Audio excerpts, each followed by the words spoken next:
We're going to talk about reducing blood culture contamination rates through education. Blood cultures are used to help determine plan of care and treatment of care for hospitalized patients.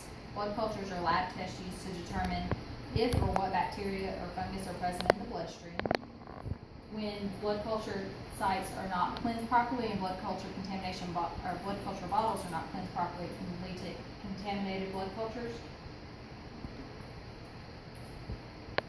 Proper cleansing of blood culture collection sites and bottles can decrease contamination rates, which can improve patient outcomes. My proposal is to change the way blood culture sites are prepped and educate others on the proper ways to cleanse blood culture collection sites and blood culture bottles. While education cannot eliminate contaminated blood cultures, it can drastically decrease contamination rates. Again, what are blood cultures? They are microbiological samples used to detect the presence of bacteria in the blood. If bacteria is positive or present in 2 or more blood cultures, it is deemed a positive blood culture result and likely that there are bacteria present in the bloodstream. If only one sample is positive and the second sample is negative, it's considered contaminated. If both cultures are negative, there's a low risk of bacteria in the blood system. Blood culture contamination rates matter because they help determine the presence of bacteria in the bloodstream and help to develop a patient-specific plan of care.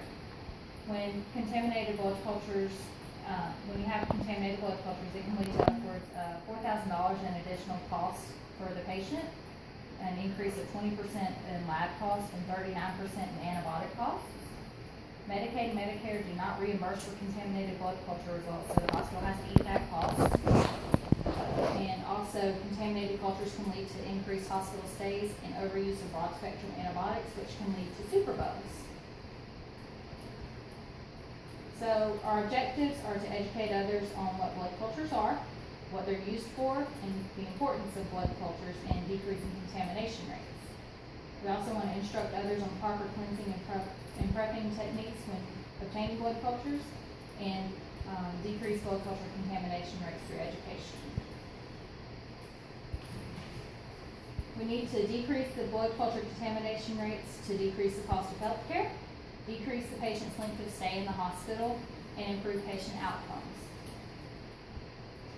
So, can hospitalized patients have decreased contaminated blood cultures when having blood cultures drawn from those educated on proper techniques to collect blood cultures compared to those that are not educated on the proper techniques to collect blood cultures? So for this, our population is hospitalized patients. Our intervention is going to be education, and we're going to compare educated versus uneducated staff members when drawing blood culture. Our outcome is ideally going to be decreased contamination rates, and our time frame is going to be to monitor these rates over a 1-month period.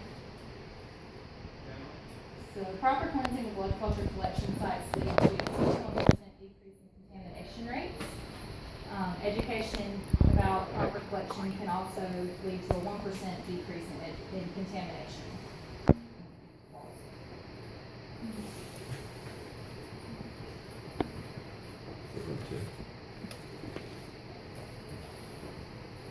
Proper ordering of blood cultures and collecting 2 samples is shown to decrease contamination rates. The way you prep the skin, you should use iodine, alcohol, chlorhexidine, or a mixture of iodine and alcohol. And you also want to use a sterile technique to prep the skin sites for blood culture draws. If you need to touch the site after cleansing, you need to use sterile gloves. So how will we decrease the contamination rates? First, we're going to use data. We're going to use data to show others the importance of decreasing the contamination rates. We're going to use the statistics to prove that proper education and cleansing will decrease contamination rates. Also going to use hands-on demonstration and return demonstration to practice proper cleansing techniques when obtaining blood culture samples. You're going to implement an education program to a small group of individuals, measure how that's doing before you include it to everyone. Want to monitor those that have been educated, their contamination rates compared to the uneducated ones. If the ones who have been educated on proper techniques are having improved outcomes and decrease contamination rates is proof that it's working, so we want to educate everybody. I also want to monitor each individual's rates to determine who needs further practice. If they're still continuing to have contaminated blood cultures, then you want to educate them more, do hands-on demonstrations, that way we can see where they're having issues. So what do decreased contamination rates mean for the patient? It's going to improve patient outcomes by decreasing their length of stay. It's going to decrease the cost of healthcare and decrease the use of multiple antibiotics. All of these aspects are going to also decrease the stress level on patients and their family. So our outcomes, through education, we can expect an overall decrease in number of contaminated blood cultures.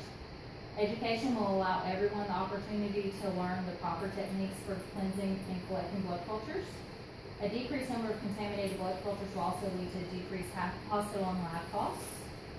And ultimately, education will improve patient outcome and patient care.